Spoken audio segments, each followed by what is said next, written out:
नमस्कार शिक्षणप्रेमी मित्रांनो, मी डॉक्टर रमेश चौधरी. शिक्षण सखा या यूट्यूब चॅनलवर आपले हार्दिक स्वागत. महाराष्ट्र शिक्षक पात्रता परीक्षा TET 2026 अंतर्गत आपण मागील काही दिवसापासून मराठी भाषेच्या संदर्भात चर्चा करीत आहोत.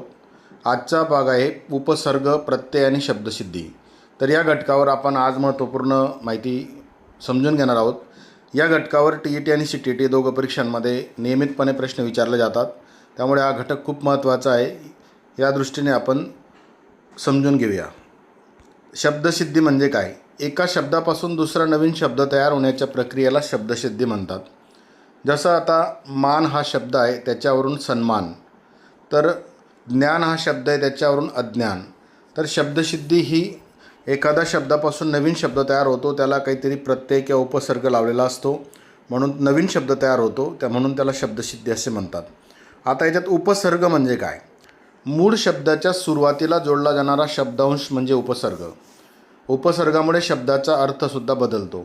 मूळ शब्द जो असतो त्याच्या आधी जो एखादा उपसर्ग म्हणून अक्षर जोडलं जातं किंवा शब्द जोडला जातो, तर त्याला उपसर्ग म्हणतात.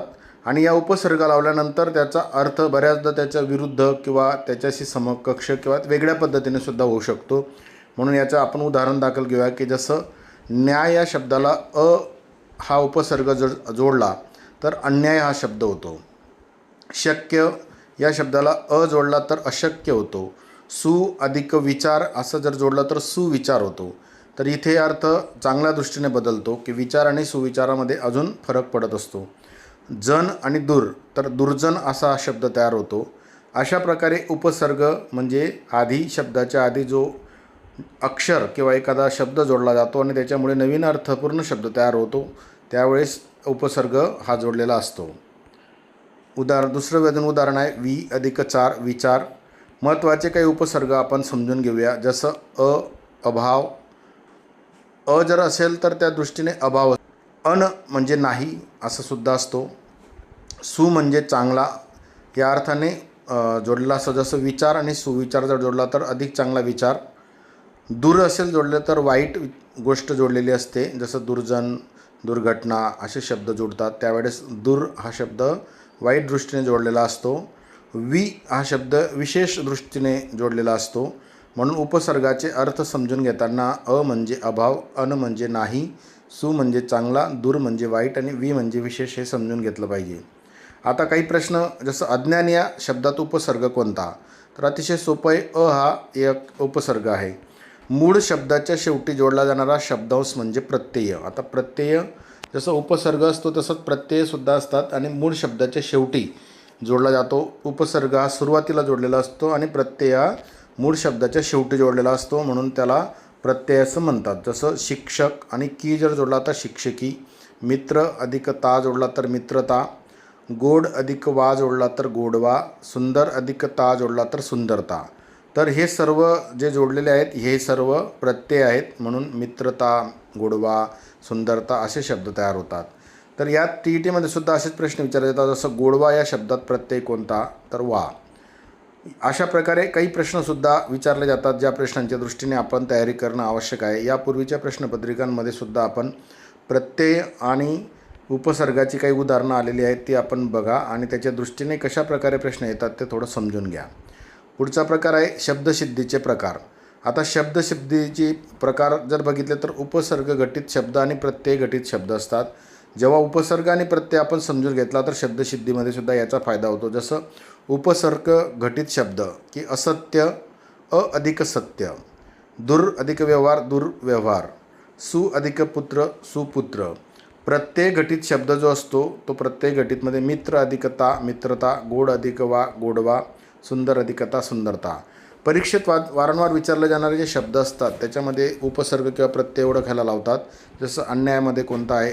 अशुद्धमध्ये सुविचारमध्ये दुर्जनमध्ये दूर, गोडवामध्ये वा, मित्रतामध्ये ता, सुंदरतामध्ये ता.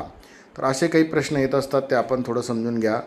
आपण झटपट सराव जर म्हटलं तर अशक्य ज्यावेळेस येत असतं तेव्हा उपसर्ग असतो. सुविचारमध्ये उपसर्ग असतो. दुर्गुणमध्ये उपसर्ग दूर असतो. गोडवा याच्यात प्रत्यय काय आहे? तर वा आहे. मित्रतामध्ये प्रत्यय आहे ता आहे. तर TETच्या दृष्टीने अजून काही प्रश्न आपण समजून घ्या. जसं अशुद्धमध्ये कोणता उपसर्ग आहे, तर अ आहे. सुपुत्रामध्ये कोणता उपसर्ग आहे, तर सु आहे. सुंदरतामध्ये कोणते प्रत्यय आहे, तर ता आहे. गोडवामध्ये कोणतं प्रत्यय आहे, तर वा आहे. दुर्वर्तनमध्ये कोणतं उपसर्ग आहे, तर दूर आहे. काही अजून सरावात्मक प्रश्न जर आपण पाहिले तर अशा प्रकारे प्रश्न TETमध्ये येतात की अज्ञान या शब्दातील उपसर्ग ओळखा अ, असत्य या शब्दातील उपसर्ग ओळखा अ, सुविचार या शब्दातील उपसर्ग सु, सुपुत्रमधील सु, दुर्जनमधील दूर, दुर्वर्तनमधील दूर, विकारमध्ये वी, परिक्रमा या शब्दातील उपसर्ग कोणता, तर परी, प्रवेश शब्दातील उपसर्ग कोणता, तर प्र, अनादर या शब्दातील उपसर्ग कोणता, तर अन, प्रत्ययाची काही उदाहरणं जसे गोडवा या शब्दातील प्रत्यय कोणता, तर वा, मित्रता या शब्दातील प्रत्यय कोणता, तर ता, सुंदरता या शब्दातील प्रत्यय कोणता, तर ता, श्रीमंती या शब्दातील प्रत्यय कोणता, तर श्रीमंत आणि त्याला ई जोडला जातं म्हणून ई, शिक्षकी या शब्दातील प्रत्यय कोणता, तर की, शहाणपणा या शब्दातील प्रत्यय कोणता, तर पणा, गरिबी, गरीब त्याला ई प्रत्यय जोडला जातो म्हणून गरिबी, म्हणून त्याचं उत्तर आहे प्रत्यय ई. लेखक या शब्दातील प्रत्यय कोणता, तर क, समाजकार या शब्दातील प्रत्यय कोणता, तर कार, चांगुलपणा या शब्दातील प्रत्यय कोणता, तर पणा. आणि आपण शब्दसिद्धी जर थोडं समजून घेतलं तर मूळ शब्दाच्या सुरुवातीच्या येणाऱ्या शब्दांशाला काय म्हणतात, असा प्रश्न आला असेल तर त्याला उपसर्ग म्हणतात. मूळ शब्दाच्या शेवटी येणाऱ्या शब्दांशाला काय म्हणतात, तर त्याला प्रत्यय म्हणतात. सन्मान या शब्दात कोणता उपसर्ग आहे, तर सम. निराशा या शब्दात उपसर्ग कोणता आहे, तर नि. उपकार या शब्दात कोणता उपसर्ग आहे, तर उप. अशुद्ध या शब्दात उपसर्ग कोणता आहे, तर अ. मानवता या शब्दात कोणता प्रत्यय आहे, तर ता. बालपण या शब्दात कोणता प्रत्यय आहे, तर पण. गोडवा या कोणत्या प्रकारचा शब्द आहे, तर तो प्रत्यय घटित शब्द आहे, हे आपल्याला लक्षात ठेवलं पाहिजे. सुविचार हा कोणत्या प्रकारचा शब्द आहे, तर तो उपसर्ग घटित शब्द आहे. अशा प्रकारे महत्त्वपूर्ण शब्दांची आपण तयारी करून घ्या.